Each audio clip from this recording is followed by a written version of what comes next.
Hello everyone, my name is Caleb Thomson and I'm here to talk to you today about our company, ExoPT, where we help individuals regain their independence. ExoPT is a revolutionary rehabilitation exoskeleton that helps people move their arms, specifically after stroke.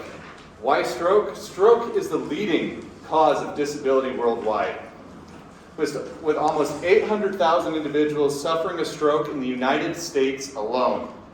This can have an impact in their life in many different aspects. One of those aspects is in the form of motor disability, or hemiparesis, where the individual loses the ability to control or move one half of their body. As you can see, there are a couple different kinds of hemiparesis. One of them is a flaccid hemiparesis, meaning they're weak, limbs are limp, and the muscles are unable to activate. On the other end, there's spastic hemiparesis, meaning that the muscles are too active, and that in itself inhibits the individual from being able to move their arm as they would like. And these issues are not just issues that the individual would experience throughout a short time, throughout therapy, 6 months, year. Rather, over 2/3 of the individuals who suffer a stroke and have hemiparesis are chronically disabled. As you can imagine, this would have a huge impact on their lives, as they would not be able to do potentially their work that they did before. Have an impact on their families. Their family would now need to become their caregivers. And also expanding this can have a huge impact on society at large. Hello everyone, my name is Mohamed Bahr and I'll explain to you why would any stroke patient go with ExoPT and not ordinary physiotherapy. So it's mainly 3 reasons. The first reason is the duration of the physiotherapy sessions. It lasts from 3 to 6 months according to the coverage of the insurance. The insurance is not going to cover more than 6 months of physiotherapy sessions. The second thing is the duration and the distance that every stroke patient is going to cover during physiotherapy sessions. Imagine the frustration that the stroke victims go through for every session they have to go and every mile they have to cover, and they are stroke patients. Bear in mind this, which is very important. It's so tiring for them. The last part is the money, the cost of physiotherapy sessions.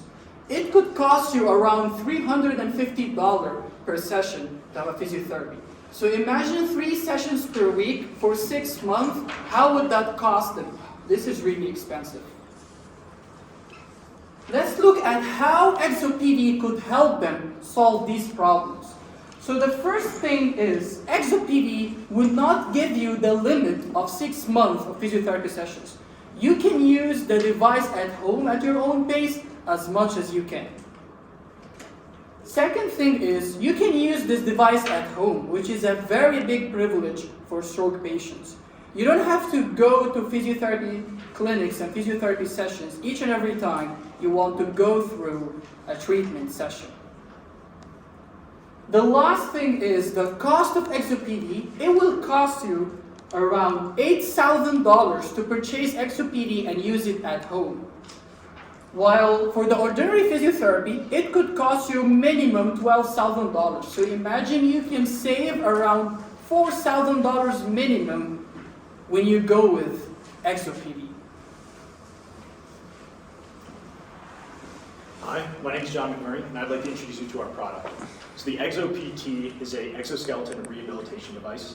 The user also will wear an EMG bracelet, standing for electromyography, which is where the brain would send electrical impulses from the brain through the muscles, and this bracelet will actually pick up on those electrical impulses. With these impulses, the bracelet will relay the message to the device, where the motors will then initiate the movements desired by the recipient. The user then can regain motor controls of their limbs and be able to return to daily life.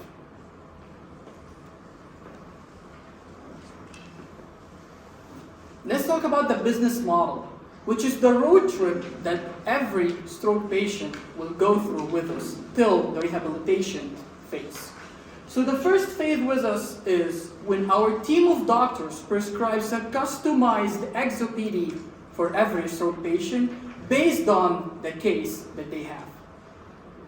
The second phase is when the insurance company covers the cost of the ExoPT, which is a customized device for every case of a stroke patient. The third phase is the rehabilitation phase, where the stroke patient is going to go through using the ExoPT device, and then we will wish you or them happy and good recovery.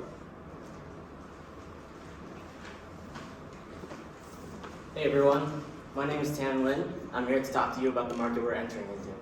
So as you can see, physical therapy, its market size is upwards of $44.8 billion.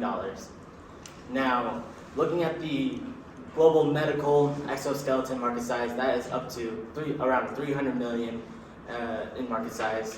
That is projected to go upwards of $2 billion in the next 5 years. We hope to capture both of these markets and have a total addressable market of $8 billion.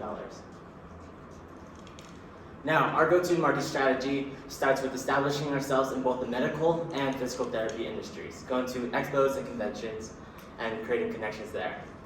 Also, in our advertisement, we will be trying to reach older audiences through TV and radio, the younger audiences as well, through Facebook, creating Facebook groups and creating community through that. Also using TikTok as a platform, as it's highly underrated, where everyone gets to have a voice to speak their experience, and we hope that our stroke patients are able to speak their experience using ExoPT. And then through insurance, ReWalk was one of the first exoskeleton companies out there to begin getting their product adopted through insurance. We hope to follow similar to their path and have people like United Healthcare and Medicare to adopt us as well. Let's address the competitors. Currently, there are a few products on the market that are similar to ours. We have Myomo, Sabo, and Hakoma. Similar to ours, Myomo is also for an upper limb disability. Unfortunately, there's only 2 assisted movements, in the elbow and in the hands.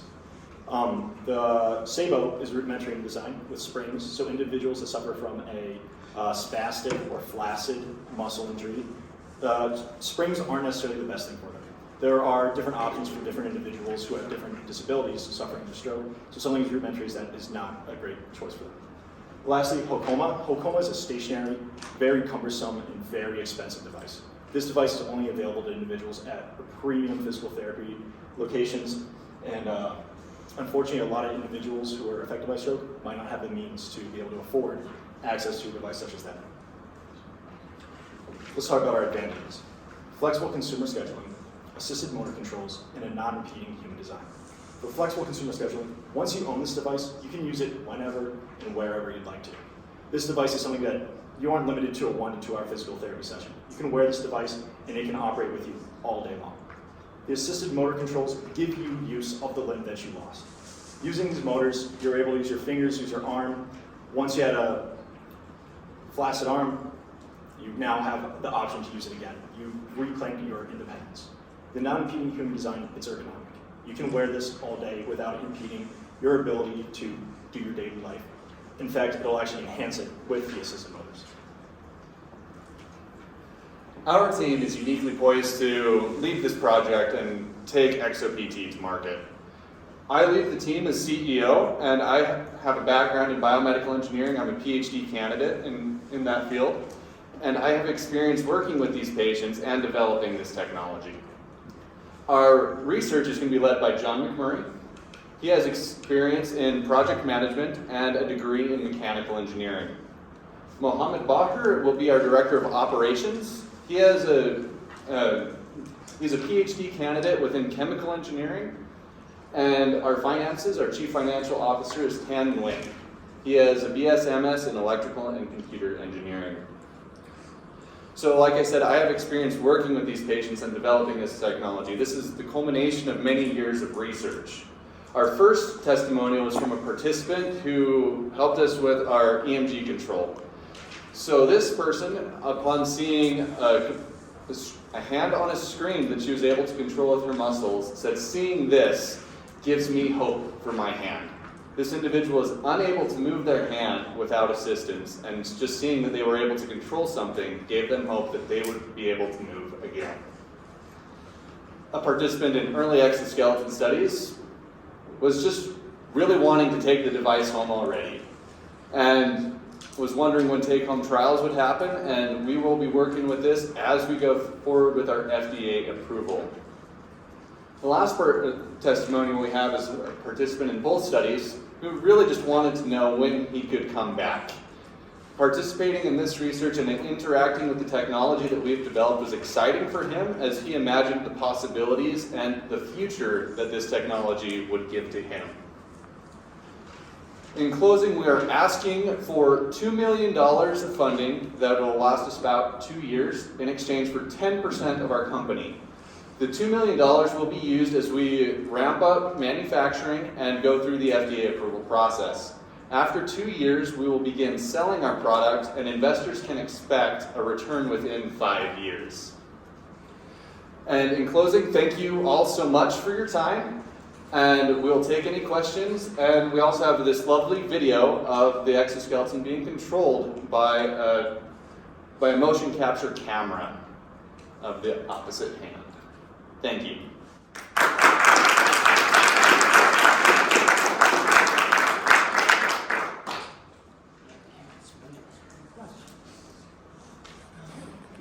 So you talked about how you were looking to get your device to the FDA. What regulatory pathway, classification, et cetera, for your device? 510K. There are similar devices on the market, and it's non-invasive, so we're able to go through the 510K approval process. Yeah, sorry if I missed that. I'm terrible at multitasking whenever I write. I don't hear what's being said in front. But so you're going to sell that for $8,000? Yes. And make a profit of that? Yes. So like have like margins. So you think you can actually produce it, including like regulatory costs and stuff, for like $4,000 or $5,000, something like that? Yep. So have you actually made any like materials requirements or anything? So It seems the current low cost, to me as yeah. where I'm coming from. Yeah, the current cost to develop this device is, with the 3D printed material, is about $1,000. So with other materials, we could potentially get higher costs depending on some different things, but $8,000 is actually less than a lot of the exoskeletons on the market. Like the Myomo, one of our closest, the most similar product on the market is about $15,000. Yeah, I believe that. That's why, like, I think it's a major selling point, right? Mhm. The Yeah, price, exactly. right? But like I saw that in that aggregate, like some people pay that much in subscription drugs per month, right? So, Yep. I was surprised to see that lower number. But do you think that's? I think it's feasible. You want production, that even on a small scale, Yes. like just 3D printed, build it one at a time. Awesome. Yep. What would you anticipate like employees or startup costs, such as like engineers, to improve the design, warehousing, stuff like that? So the $2 million covers all of that. Okay. When would you expect to be like profitable? Would it take like a whole year to do the finished development and stuff, or would you be right out of the gates after investment? We'll probably start to be profitable in year 3 or 4, which is why investors can expect a return within 5 years. So you didn't really mention any, so you said you're using motors for it to kind of help assist, but you haven't really mentioned like what's preventing the motors from like overextending and causing extra damage. There are safety measures in place to prevent the motors from overextending. Is it just like a switch or something if it goes too far, it'll just click and shut off? They'll be limited in motion and software and hardware wise. So yeah, like firm stops in the device, so you can't hyperextend anything. That's good. Any questions? What is the durability like for your product? Do you offer maintenance for your customers who are interested? I believe we have a warranty policy depending on the damage sustained to the product. And on the first part of your question was? Durability, how do you Durability. decide? We have not tested that currently. This is a device for someone I would imagine would be in a fragile state as it is. So preferably it's not a device to be beating out. So Have like some sort of device buyback thing happening? Because I can imagine if a person buys this device and then they use it and then they get better, then what happens to the device? That would probably be, then what we spoke earlier with the marketing with the Facebook groups and stuff like that, for individuals that might be looking for this device, maybe can't afford it or their insurance isn't provided. Secondhand almost, this, if further down the line, maybe a way to customize these, but in the general, just like different sizing, finding it, passing along secondhand, because the individuals who are affected by these things, it is widespread and broad. So someone might need it, and then passing along can be an option for them once they feel they've been fully rehabilitated. So along those lines too, what is the average rehab time for, if you projected anything for a device like this? And I'm sure it's very subject, or very, it depends on persons. Yeah. Very unique to each individual. So yeah, it is unique, and like was mentioned, physical therapy is generally covered 3 to 6 months. But with the device, the devices on the market are often for chronic patients and don't necessarily offer any rehabilitative function, just assistive function, helping the person move. So with the added rehabilitation, not a lot of research has been done into how much rehab can be accomplished in the after the initial recovery. So with what you have just said and Kaya's comment just a moment ago, it seems like some people might be using this for like 10 years, right? Mm-hmm. So at that point, like warranty and durability become really a factor, right? So especially if you sell at a one-time cost, insurance companies often for things like that, they buy one per lifetime or something like that. So the second one would be out of your own pocket. So in that case, maybe as a customer, I'd be interested in paying like $100 or $200 a month rather than $8,000 up front, but then having some deal with you where like you just keep fixing it, replacing it. If it breaks after 5 years, I send it in, you send me the refurbished version or whatever. So I would like that better. I'm looking at like 10 years treatment. Yeah, that's a great idea, and thank you for that. We'll consider that in our future models. Yeah, and to add to that, I mean, I know that our product is definitely, like, right now, probably a one-time purchase, but there are definitely different revenue streams that we could reach to, as you mentioned, maintenance. They could, like, get the first 2 years of maintenance for free, but then they'll pay for it afterwards, and call through an app or something like that. Or if the insurance provider doesn't cover the device, then we can offer that as another option where you're spending like a monthly fee instead of a one-time purchase fee. And then you can also obtain the device that way, making it more affordable to the individuals, but over a long enough time frame, you still make a profit.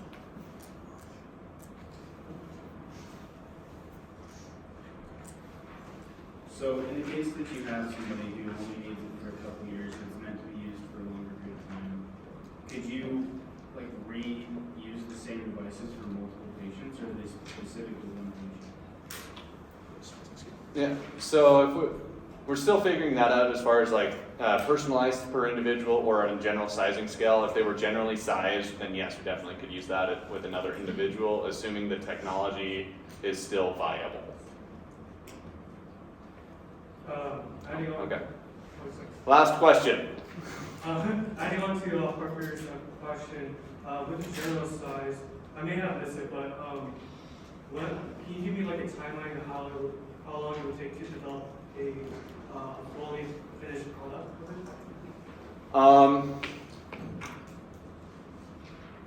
I'm not completely sure how to answer that right now, as we are still investigating manufacturing things. With the 3D printed and that assembly probably would take about a week, but as we explore other manufacturing, other mass manufacturing processes, it could be quicker than that. Okay, thank you. Thank you.